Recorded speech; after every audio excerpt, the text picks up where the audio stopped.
Hi, it's Nin, and today we're going to learn how to do the twisted 1x1 ribbed tubular long tail cast on. So let's get started. To determine the length of the tail, you can wrap your yarn around your cast on needle 10 times, and then you pull out your needle and you'll have a length of yarn that represents, let's pretend this is it, how long 10 stitches is. Let's say our cast on is 96 stitches. So you would draw out a length of yarn that is 12 times the measured length. Okay. Make a slip knot and place that on your needle, and this will be the first stitch of our cast on, the slip knot. So let's say that I've already, oops, sorry, hit the camera. Let's say I've already measured out how much yarn. And then we have our slip knot. Okay. Now, there we go. Now, the ball yarn and the tail yarn, you have to make sure you know which one is which. What I like to do is, I know that tail starts with T, so it goes over my thumb. And thumb starts with T too. That's just my technique of keeping things straight in my head. Okay, so what you do is you hold the needle in your right hand, and you're going to drape the ball yarn over your index finger of the left hand, and you drape the tail yarn over the thumb of your left hand. Using the left hand middle ring finger and the little fingers, like the middle finger, the ring finger, and the little fingers, you're gonna grasp the two strings of the yarn and pull them taut, so it looks like a slingshot. Okay. And just don't let the yarn slip over the index finger or the thumb finger. Okay. So this is our starting position, basically. You see that my needle is up. And there's like a V. You can see there's like a V here shape. So now we begin the cast on. Okay. The slip knot is, the slip knot is our knit stitch. We need a purl stitch next. Now from this starting position, we're going to swing the needle tip over the index finger yarn and bring it up through the middle of the V, and then swing it over the thumb yarn towards your body. Okay, so let's do that part. So we're going to come over the index yarn, finger index yarn, come up through the V, then scoop over the thumb yarn, and go around and up back to our central position. Now take a look at this. See how that little yarn looks like a bar across the base of that stitch? Doesn't that look like the bar across the bottom of a purl? And that's how you know if you've done it correctly. So let's do that again. We're going to do the knit stitch. So with the knit stitch, we're going to go under the thumb, up through the V, then over the index yarn, and swoop, swoop, swoop, swoop under everything, and come up to central position. And you can see a knit stitch. Now we need the purl again. So we're going to go the reverse. So we're going to go from our central position under, oops, sorry, I hit the camera, the index yarn, up through the V, and then over the thumb yarn, and swoop, swoop, swoop, swoop under everything and back to the central position. And you can see we've got a stitch with a bar. It's already looking like a rib. So give that part, that's the first part of the cast on. This is the setup. The next part is a little different, and we'll do that one after you have cast on as many stitches as you need for your pattern. We have just completed the first part where we cast on our stitches, and I just want to show you. We started with the slip knot being the knit stitch. So now the very last stitch, so there's my knit here, my very last stitch, because it'll be an even number for ribbing, will be the purl. Like so. The next step is to turn our work, making sure that you know where your tail yarn is and which is your ball. And we're going to work across our cast on stitches. And the way we do this, all purls will have the yarn brought to the front and slipped purlwise. Yarn goes to the back of the work, and all knit stitches will be knit through the back of the loop. Now, as you can see, the first stitch is a knit stitch, but if I try to work that, see how the bottom leg of that first knit stitch, it'll just fall apart. So what I do is I take my tail yarn and I wrap it around the ball yarn, and just gives it something to anchor that stitch. And just as a side note, this is a beautiful cast on and it's so versatile, but it's a little tricky if you're starting out doing it on circular needles. It might be better to,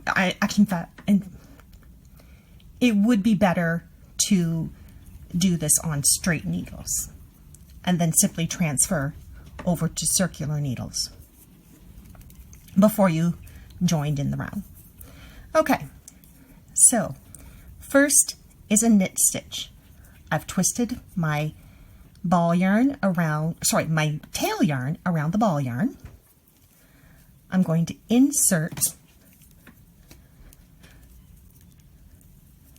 my needle, and we're going to work all knits through the back of the loop. There we go. Up next is that purl. So I bring the yarn to the front. There's my purl stitch, and I'm simply going to slip it purlwise off the left needle to the right needle, and then bring my yarn to the back of the loop. To the back of the work. Next we have the knit. Knit through the back of the loop. Yarn to the front. Slip the purl stitch purlwise. Yarn to the back. And we knit through the back of the loop. And that's how we're going to work this second part of our cast on. Now let's take a look at this. You can see now that the knit stitches are no longer twisted.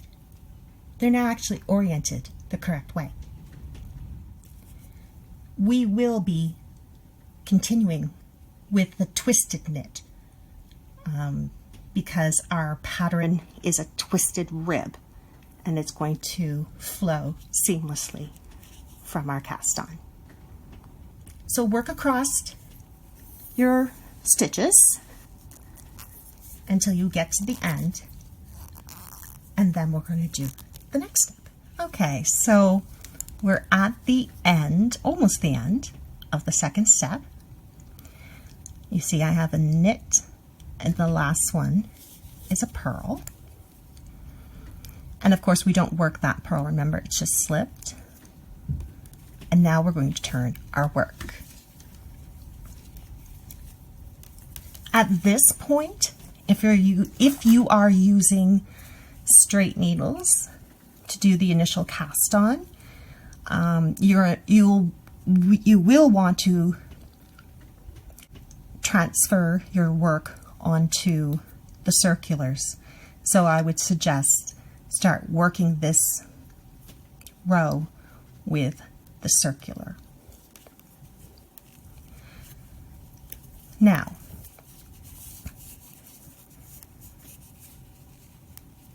for this row, we're going to do the exact same thing as the last row.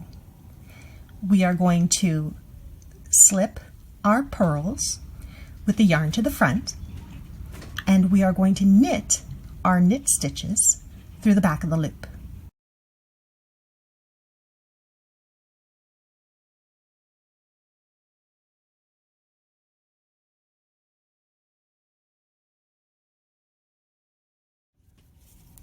Okay, so we have just worked our way across that last step, and our last stitch will be a purl. So bring the yarn to the front and just slip it. Now, this is the point where we would join in the round. If you're doing so with circulars, I like to do magic loop, although it is nice actually to use a small size, like the smaller size needle for doing hats, like the circumference. But anyway, so now we need to join in the round. We want to make sure that we do not twist our work when we set it up for the join. Make sure you know which one's your tail yarn if it's quite long. Alright, so there's that last stitch, which was a purl. And we simply just moved it like that. The first stitch, it doesn't quite look like it, but it is a knit. And what we're going to do now, since we are actually going to start the first round of our pattern, all knit stitches, if your pattern calls for it, which it does, all knit stitches will be knit through the back of the loop. All purls will now be worked as we normally do. We won't be slipping them anymore.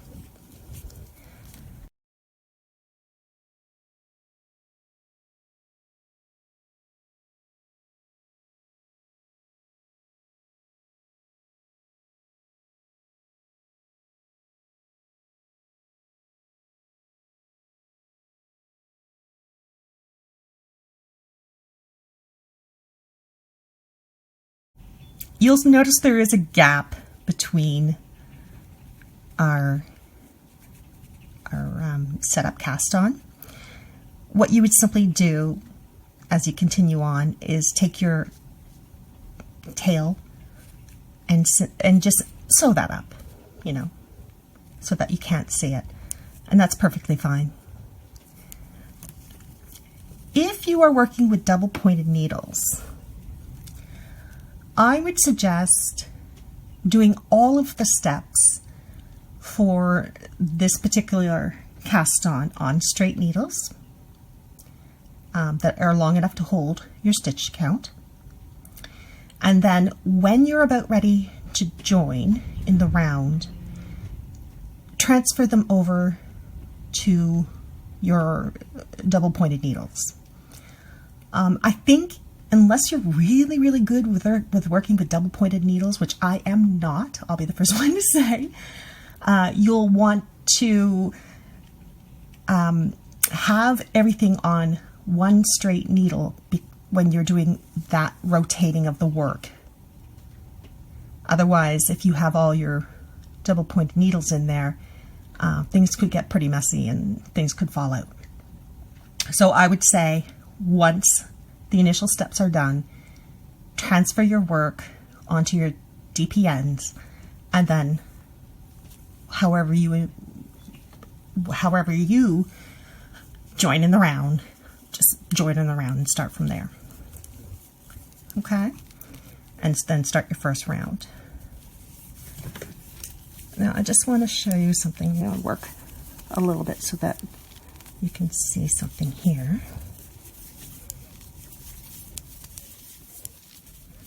I love this cast on. I use it every time I knit anything with that needs to have a really stretchy band. So sweater, cuffs, sock, like the socks when you knit them top down, and definitely hats. Now, not all patterns will be a twisted rib, but if it is a twisted rib, you would use this special way of doing the cast on just to make it flow really nice. Okay, and now you can really see how nice that looks. Okay, so give that a go. I know it's a little finicky at first, but when you get used to it, it's just second nature. So I'm Nin from Nin Designs. Thank you for watching, and have a great day.